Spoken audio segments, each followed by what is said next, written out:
Olá pessoal, tudo bem? Meu nome é Samuel Dalelast, sou médico e esse é o nosso espaço aqui no YouTube para falarmos sobre temas relacionados à qualidade de vida, saúde e bem-estar. Bom, o tema de hoje está aqui no quadro, álcool. Olha, eu tenho feito vídeos aqui baseado no que as pessoas mais estão me pedindo para falar, tá? O álcool, eu confesso para vocês que eu dei uma relutada para falar sobre isso, porque eu acho engraçado alguém querer que eu fale sobre álcool, né? Porque eu penso assim, será que existe alguém dessas pessoas que me perguntou, que me pediu para falar sobre álcool? Será que alguém aqui pensa que eu vou falar algo de bom do álcool, né? Será que existe algo de bom para falar do álcool? Então é a mesma coisa que pedir assim, Samuel, fala sobre cocaína, fala sobre cortar os pulsos, fala sobre coisas que a gente não tem por que trazer isso para o nosso corpo, né? Mas então, ok, já que tem pessoas que precisam saber o porquê das coisas para daí então mudar seus hábitos, vamos lá, vamos falar sobre álcool, o impacto do álcool no nosso corpo e a partir daí vou deixar com que as pessoas, né, que estão assistindo o vídeo decidam se querem continuar promovendo esses processos inflamatórios no corpo ou não. Bom, o que a gente tem que saber aqui em relação ao álcool? Vamos começar falando sobre a questão absorção, metabolismo. A absorção do álcool, ela se dá 20% a nível do estômago. Então aqui, ó, o estômago, que a gente pensa nele só como um órgão que faz a produção de enzima digestiva e faz a hidrólise dos alimentos, ele tem um poder de absorção também. O álcool, 20% é no estômago e os outros 80% a nível de intestino. A absorção do álcool ela é rápida. Você bebeu, em 5 minutos mais ou menos, você já tem a absorção desse líquido no corpo. O pico de ação, de efeito dessa bebida, aí é um pouquinho mais variável, tá? Depende também, inclusive, se é homem, se é mulher, depende do peso do paciente, mas vamos falar em torno de 30 a 60 minutos, tá? Então a gente tem o pico de efeito do álcool em algo entre 30 e 60 minutos. E a eliminação dessa bebida, ela varia de 6 a 9 horas, ok? Então você saiu, foi para uma festa, bebeu, tá? Bebeu, em 5 minutos você teve absorção do álcool. De 6 a 9 horas é o tempo que o corpo demora para expelir, para eliminar esse álcool que você consumiu. E de 30 a 60 minutos é quando você vai ter o pico máximo de efeito, de todos os efeitos no corpo, que é justamente sobre isso que a gente vai falar nesse vídeo. Para o pessoal que gosta muito de manter o corpinho em forma, é importante falar também sobre a questão calórica do álcool, tá? Que ela vai estar andando aí por entre a quantidade calórica do carboidrato e a da gordura. Ou seja, vamos botar aqui, ó, carboidrato, gordura, tá? O álcool tá aqui no meio. Ó, aqui a gente fala de 4 quilocalorias por grama do carboidrato. A gordura falamos em 9 quilocalorias por grama. E o álcool 7,1 quilocalorias por grama, tá? Então, ó, é mais calórico do que o próprio carboidrato, que as pessoas hoje escolheram para demonizar ele, tá? Vamos falar também sobre uma coisa interessantíssima que me perguntam muito no meu consultório, nas minhas redes sociais, que é em relação a qual é o consumo possível em uma gestação. Então, gestantes podem consumir álcool? Olha o que eu vou falar para vocês. O álcool, ele consegue atravessar a membrana placentária e chegar no feto exatamente nas mesmas proporções que ele se encontra no sangue da mãe. Então, assim, você começa a imaginar uma mulher de, sei lá, 70 quilos, ela está com uma concentração de álcool no sangue. Essa concentração de álcool, ela vai chegar na mesma proporção para um ser de 1,5 kg que está dentro da barriga. Então ele é muito mais tóxico para a criança do que para a própria mãe. E aí já começa o processo de neurotoxicidade. Então, para você que assumiu essa responsabilidade de formar um serzinho dentro de você, além de cuidar muito com a alimentação e com tudo que a gente já falou aqui nesse canal, é importantíssimo entender que não existe nenhuma dose segura de álcool para uma gestante, tá? A gestante ela não pode consumir bebida alcoólica. Bom, na minha opinião, o perigo do álcool começa quando a gente classifica ele como droga. Que tipo de droga é o álcool? É uma droga que chamamos de bifásica. E toda droga bifásica, ela é, de certa forma, uma ameaça ao ser humano, à sociedade. Aí você vai falar, Samuel, você é muito radical, as pessoas bebem normalmente. Sim, mas aí que aí entram outras pautas que deveríamos abordar aqui, que entra também a questão socioeconômica, que não é o que a gente vai falar aqui. Vamos entender o que é uma bebida, uma droga bifásica. Ela é composta de duas fases. A primeira fase é a fase onde eu tenho a ingesta pouca de álcool, moderada para pouca. Quando você bebe pouco álcool, você abre os canais de cálcio. Então você permite a entrada de cálcio, abre os canais de cálcio. E com essa abertura, você tem uma despolimerização que vai aumentar a liberação da dopamina. E está aqui o motivo pelo qual as pessoas gostam muito de beber, né? Para se sentirem dopadas. A dopamina. A dopamina é um neurotransmissor que dá uma sensação de recompensa muito grande, uma sensação de bem-estar muito grande. É um neurotransmissor que faz com que as pessoas elas fiquem mais hilárias, elas se descontraem mais extrovertidas, perde a timidez, perde o senso de autocrítica. Então, obviamente que o álcool também é muito usado por pessoas tímidas, né? Na noite, na festa, na balada, aquele cara mais tímido, ele bebe para poder chegar a conversar, a largar uma trovinha na menina, né, para dar uma cantadinha, ele se sente muito, ele se empodera muito mais, ele perde o senso de autocrítica. E isso é um motivo que faz com que o álcool seja consumido por muitas pessoas, inclusive diariamente. A pessoa chega no final do dia, depois de trabalhar, ela quer ter aquela sensação de bem-estar que a dopamina promove, e a pessoa chega em casa e abre lá uma garrafa de uísque, um vinho, e vai beber pequenas quantidades todo dia. Tá? Então, isso a gente está falando da primeira fase. Só que essa primeira fase faz com que a pessoa, muitas vezes, a gente tem que entender aqui que nada é regra, tá? Muitas vezes vai levar a pessoa para a segunda fase. Então, ó, a primeira fase pode levar para a segunda. Esse aqui é engraçado, tem até uma piada que, de certa forma, eu acho que sem querer, ela traduz isso aqui, né? Que fala assim, ó, eu sou uma pessoa que bebe pouco.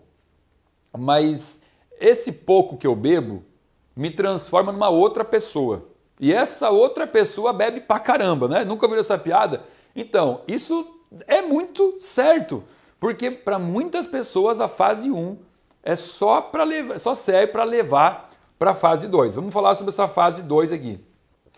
Por essa fase de liberação de dopamina, ela saturar logo, aí então você vem para a fase 2, que é quando eu começo a ter um aumento do influxo dos canais de cloreto, vamos botar aqui, dos canais de cloreto, aonde? Nos receptores GABA. Então aqui eu já estou atuando em receptor GABA. Por isso que nessa fase 2 eu saio daquela fase onde eu estou extrovertido, legal, alegre, e eu passo para uma fase de distimia e depressão. É muito comum você ver isso no alcoólatra, né? No cara que chega sempre nessa fase aqui, ele é mais melancólico, ele é mais chorão, ele é mais depressivo. Então você vai começando a tua experiência com o álcool numa fase que você fica muito bem, porque você aumenta aqui dopamina, né? Fica realmente dopado. Depois disso vai saturar essa via e você então vem para essa outra parte onde começa a ter a interação do GABA e você começa a ficar mais down, mais para baixo, tá? Então é importantíssimo entender isso aqui, essas duas fases, importante para você também quando estiver bebendo, eu espero que você não beba, né? Mas quando estiver bebendo, que você saiba identificar em que fase você está e depois você vai entender por que é importante identificar essas fases aqui. Eu falei que mulheres têm muito mais sensibilidade ao álcool, obviamente isso não é uma regra, mas é importante entender por quê. Já no estômago, eu começo a ter a degradação do álcool, né? Então, quando o álcool está aqui no estômago, eu tenho uma enzima que já existe aqui, que chama álcool desidrogenase, e essa enzima, ela já começa o processo de degradação do álcool, até para eu poder acelerar o processo de excreção e botar esse álcool para fora. Acontece que mulheres têm quantidades muito menores dessa enzima no estômago, tá? Fazendo com que elas bebam menos que homens e sintam-se, às vezes, apresentam o mesmo efeito, né? Qualquer dos efeitos, de alegria ou de depressão, mas está relacionado a essa enzima aqui. Outra coisa importante de entender, porque as pessoas sabem que existe um nível de alcoolismo que leva o alcoólatra para o hospital, né? Tem que fazer um sorinho de glicose e tal, que é o chamado coma alcoólico. Por que ocorre o coma alcoólico?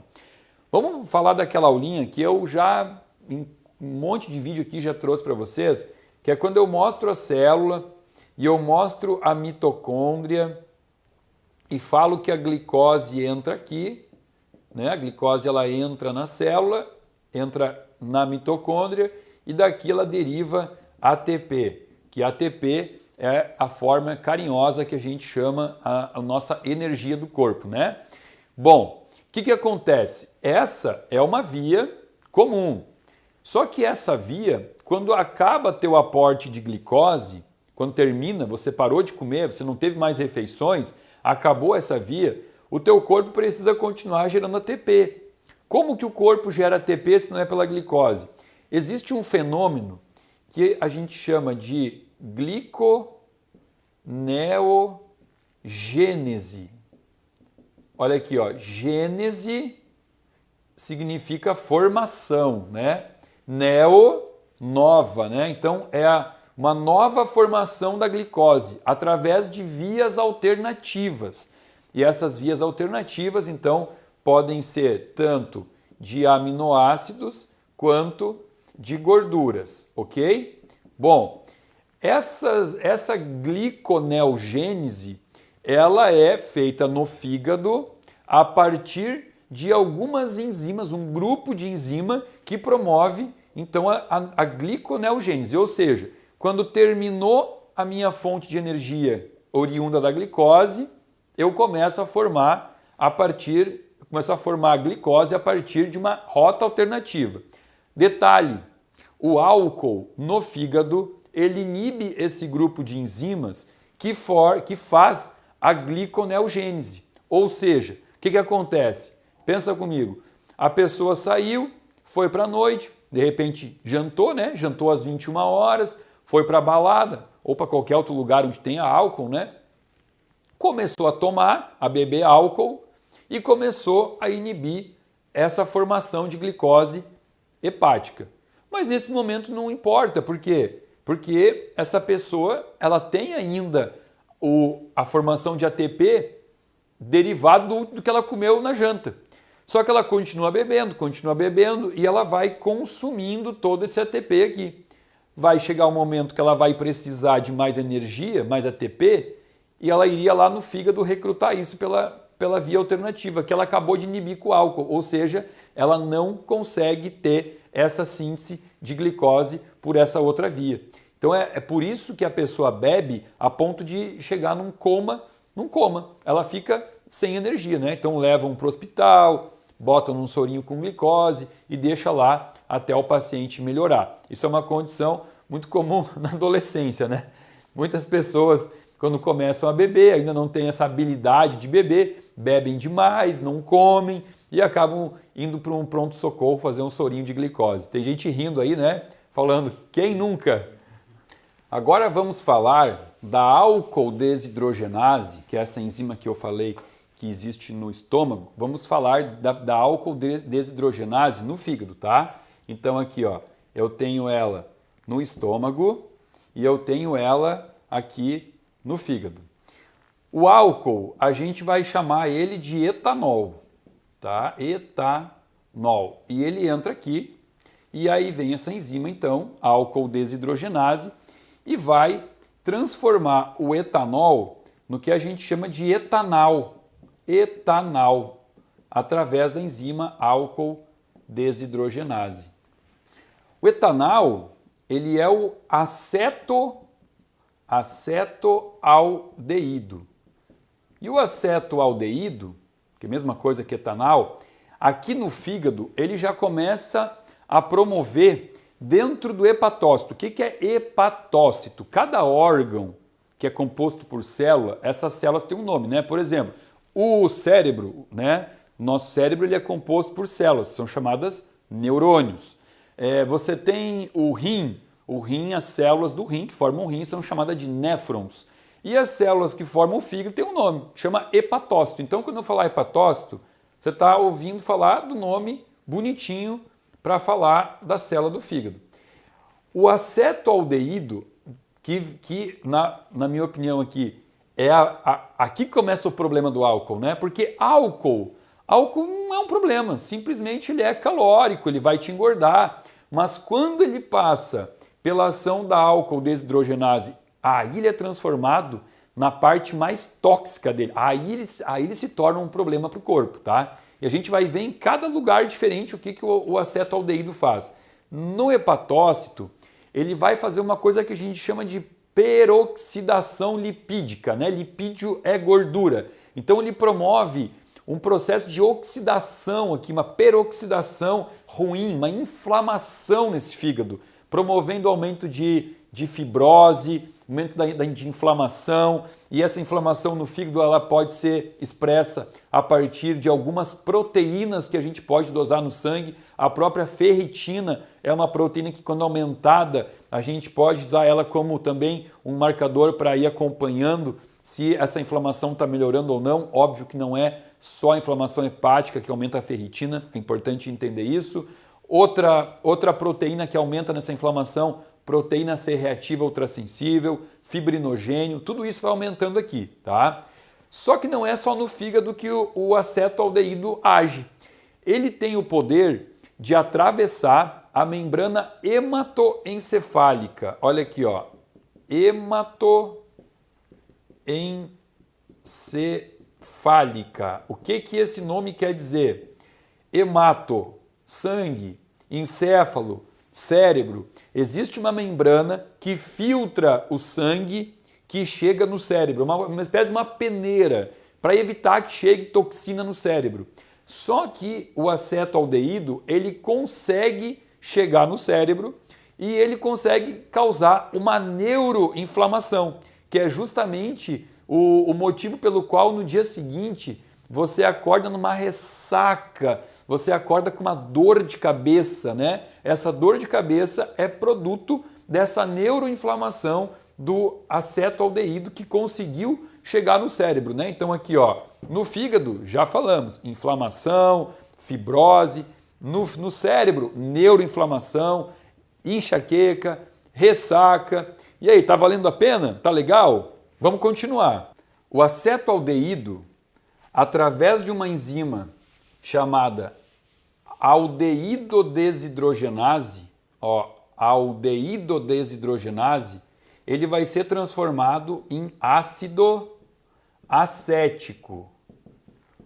O que é importante de entender aqui, ó? Eu falei para vocês que existe uma enzima chamada álcool desidrogenase, que transforma etanol em etanal, que transforma álcool em acetoaldeído. E agora eu mostrei outra enzima, que chama aldeídodesidrogenase, que transforma, vamos botar aqui, a aldeídodesidrogenase, que transforma o acetoaldeído em ácido acético. Tanto essa enzima aqui, álcool desidrogenase, quanto a enzima aldeídodesidrogenase, elas são dependentes, elas só funcionam, para elas funcionarem, elas consomem um subproduto da vitamina B3, não é D de dado, é B de bola, tá? A vitamina B3 é a niacina e esse subproduto é chamado NAD. NAD, o N aqui é de niacina. Então, tanto a álcool desidrogenase quanto a aldeído desidrogenase utilizam vitamina B3 sob forma de niacina. Já vamos entender aonde que isso vai chegar. Bom, então eu tenho aqui a aldeído desidrogenase que pegou o acetoaldeído, transformou em ácido acético e o ácido acético dentro da célula ele consegue facilmente se converter em acetilcoenzima A, acetil-CoA.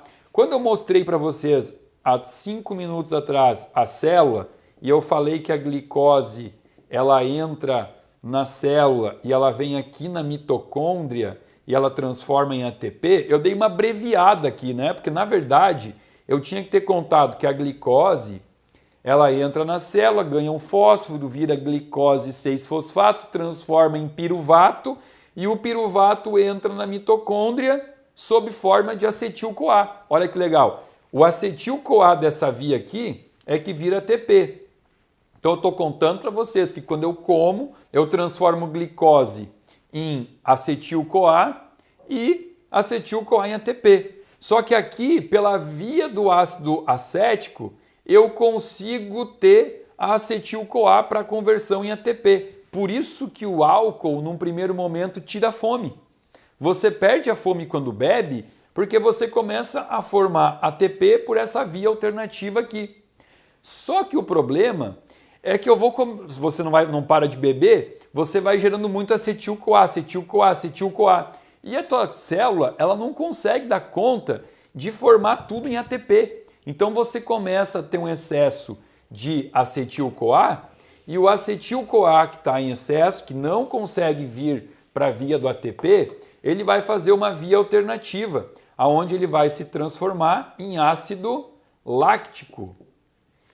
E o ácido lático, ele vai ficar muito pouco tempo sobre estrutura de ácido lático, porque ele é um ácido. E eu estou falando do quê? Eu estou falando no fígado. Então, eu tenho ele em um meio aquoso, um meio com água. Todo ácido que você põe em um meio com água, ele tem como característica perder um íon hidrogênio. Então, eu vou perder um íon hidrogênio e, ao fazer isso, o ácido lático se transforma em lactato. Então, o excesso do ácido acético, que veio lá do acetoaldeído, ele vai se transformar um pouco em energia, mas o outro tanto vai vir para essa via aqui do ácido lático, que vai virar lactato. Mas para virar lactato, ele liberou um radical livre. Então eu começo a fazer o quê? Uma acidificação. Começa a ter uma acidificação dentro do fígado. E isso, esse meio ácido que eu estou tornando dentro do meu fígado, faz com que as enzimas hepáticas tenham dificuldade de trabalhar. Eu não tenho mais trabalho enzimático. Então, meu fígado ele começa a entrar em pane. Eu promovo uma pane hepática. Só que isso aqui que eu falei para vocês é no fígado e no sangue. O que vai acontecer com o ácido acético no sangue? Ele vai também liberar um íon H+, e vai se transformar em acetato no sangue. Então eu acabei de liberar também H+ no meu sangue. E H+ no sangue vai tornar o meu sangue mais ácido. E isso vai gerar uma inflamação que vai ativar algumas proteínas de coagulação e vai começar então a tornar esse sangue um sangue de mais difícil fluidez. Vai circular no sangue com uma dificuldade, não é aquele sangue fluido.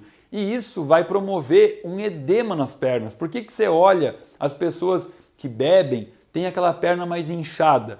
Por essa inflamação gerada no sangue, porque o ácido acético liberou um hidrogênio para se transformar em acetato. O acetato, por sua vez, ele é um quelante natural de alguns minerais. O que é quelante, Samuel? Quelante é o seguinte, ó. Vocês nunca ouviram falar em fazer quelação de metal pesado? Até um assunto, né? Muito me perguntaram aqui sobre metais pesados. Tem certas substâncias no corpo que eu consigo tirar mais facilmente quando eu quelo elas. Quelar é ligar alguma coisa a algum mineral ou algum metal para poder excretar mais rápido do corpo, mais fácil. Isso é quelar. Quelar é facilitar a saída ou a entrada, né? Porque eu posso tomar minerais quelados também. Quando eu prescrevo aqui nas minhas fórmulas, eu prescrevo lá selênio quelado. Porque se eu dou selênio, o paciente tem dificuldade de absorver. Se eu boto quelado, ele absorve mais fácil. Ou seja, tanto para entrar quanto para sair do corpo, a quelação é um processo que funciona. E o acetato, ele é um quelante de alguns minerais para facilitar a excreção na urina, principalmente o sódio e o potássio. Por isso que também faz mais xixi quando bebe, né? Porque você começa a botar mais sódio para fora. E quando eu ativo essa excreção de sódio e potássio, eu automaticamente estou também levando a uma leseira do sistema nervoso central, porque eu diminuo o aporte de vitaminas importantes para o funcionamento do cérebro. Então o cérebro por si só, o cara já fica meio lento. A gente percebe que o alcoólatra, mesmo quando ele não está sob efeito do álcool, ele é um cara lento. O cérebro não funciona muito bem. E isso tem um motivo, né? E é lógico, viu, gente? Eu estou falando do alcoólatra, mas tudo isso aqui que eu estou falando acontece proporcionalmente ao consumo do álcool, né? Não vai pensar assim, tudo isso só vai acontecer em quem toma todo dia uma garrafa de vinho. Não, né? Não importa a quantidade de álcool e a frequência que você beba, quando você botou álcool no corpo, essas reações todas aqui vão acontecer. É impossível você não beber álcool e fazer as transformações pela álcool desidrogenase, pela aldeído desidrogenase. Isso é independente de dose. Óbvio que quanto mais você bebe, mais esculhamba o corpo. E continuando falando sobre essa questão demencial, esse comprometimento do cérebro, é importante entender o seguinte, o consumo do álcool, quanto mais frequente for, vai trazendo lesões tanto de estômago quanto de intestino, lesões que dificultam, que comprometem a absorção de todo o complexo B, vitaminas do complexo B.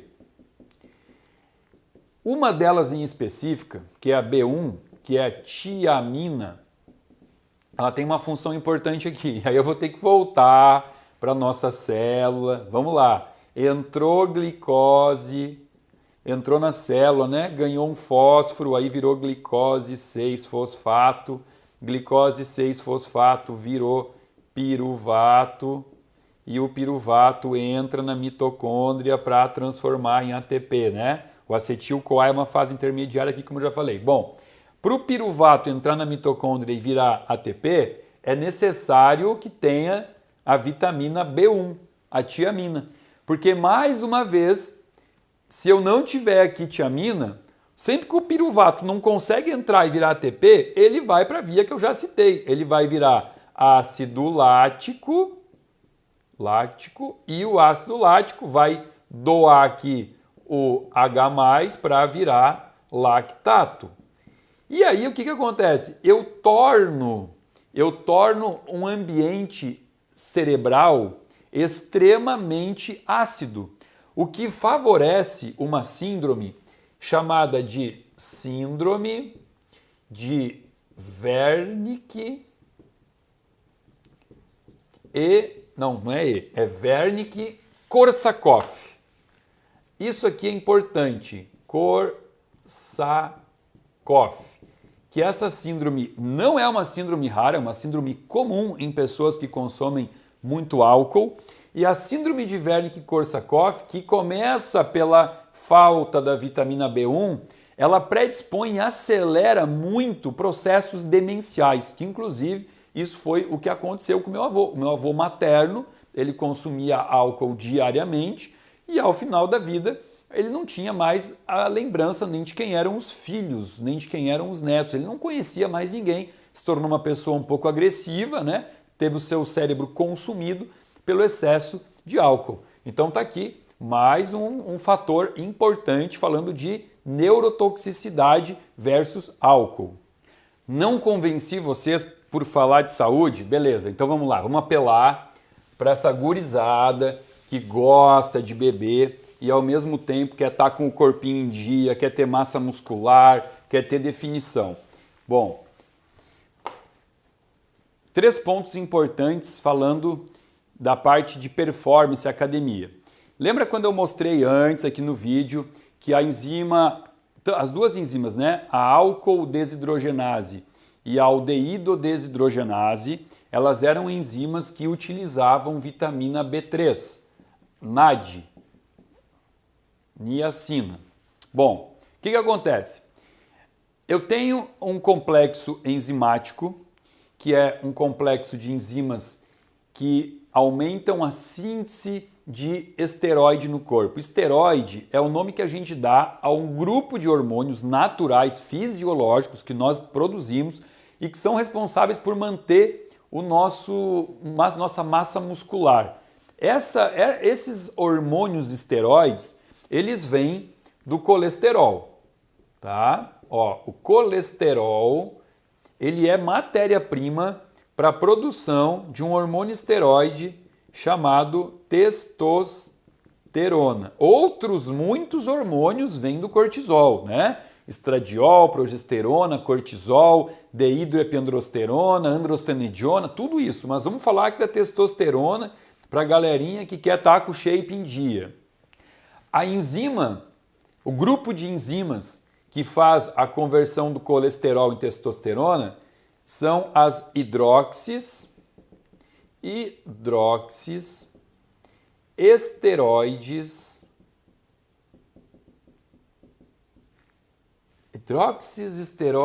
desidrogenases.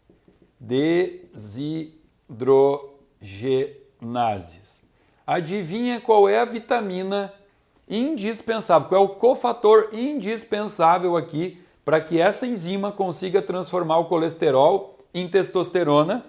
A B3, ou seja, a NAD, que eu consumi boa parte dela lá quando eu bebi, lá no meu fígado, né? Quando eu bebi e precisei converter o etanol em etanol, né? Eu usei ela, então começa a faltar aqui para a síntese de testosterona. Outra coisa importante, qualquer colesterol vai virar testosterona? Não. O colesterol oxidado, ele não vira testosterona. O colesterol oxidado, ele serve só para uma coisa, para ir lá nas artérias se depositar e formar os ateromas, as placas de gordura, que depois vai ser responsável pelo infarto. Então, quando eu falei para vocês que lá no fígado acidificado, você tem uma peroxidação lipídica, você começa a ter então colesterol oxidado, o que é ruim.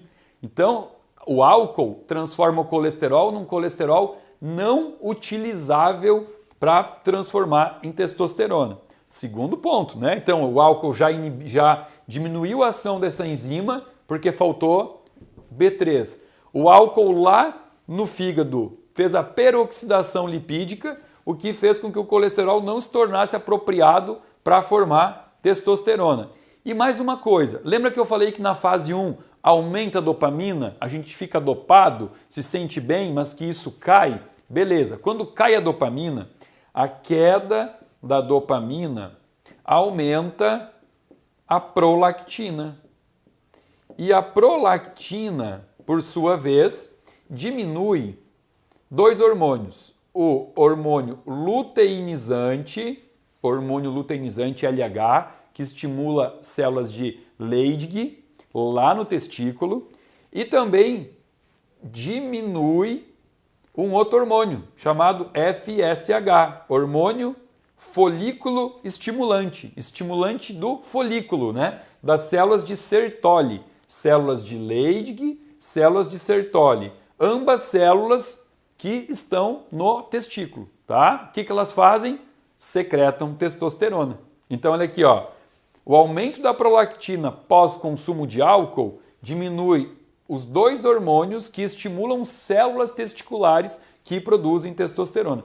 Então a gente já tem aqui uma pessoa que está produzindo menos hormônio, está com aumento de retenção, principalmente nas pernas. A gente percebe isso muito mais em mulher, porque mulher toma pílula. Então, mulher por si só já tem uma condição de uma circulação ruim nas pernas, porque usa método contraceptivo à base de hormônio, ou pílula anticoncepcional, ou aquele anel vaginal, ou DIU com hormônio, ou Implanon aqui no braço, né? Qualquer método desses aí já faz com que a mulher tenha uma diminuição da circulação nas pernas, tem muito mais celulite, muito mais varize. Aí bebeu, bom, aí ferrou com tudo, aí realmente esculhambou, porque baixou a testosterona, porque promoveu mais edema nas pernas. Então, óbvio que no homem é ruim, né? Porque o homem precisa também de testosterona. Mas na mulher isso impacta na parte estética com muito mais força. É muito mais visível isso nas mulheres que consomem bebida alcoólica. Então, Samuel, beleza, eu entendi toda essa cachaça, essa bioquímica danada que você botou no quadro. Mas agora seja prático e fala para mim, então qual é o melhor álcool para eu beber e qual é a quantidade que eu posso beber? Gente, não existe isso, tá? A quantidade é como eu falei para vocês. Você vai beber e a partir daí você vai ter todas essas alterações acontecendo. Quanto mais você bebe, mais alteração você vai ter. Então isso é dose dependente. Então você que escolhe, né? Eu escolhi há um certo tempo, há um bom tempo, que eu não queria mais esse monte de radical livre, esse monte de toxicidade no meu corpo. Parei, não bebo mais, tá? Me sinto muito bem assim, nunca mais tive dor de cabeça, nunca mais tive refluxo, nunca mais tive ressaca. Eu gosto de viver a minha melhor versão, né? No auge da minha melhor versão.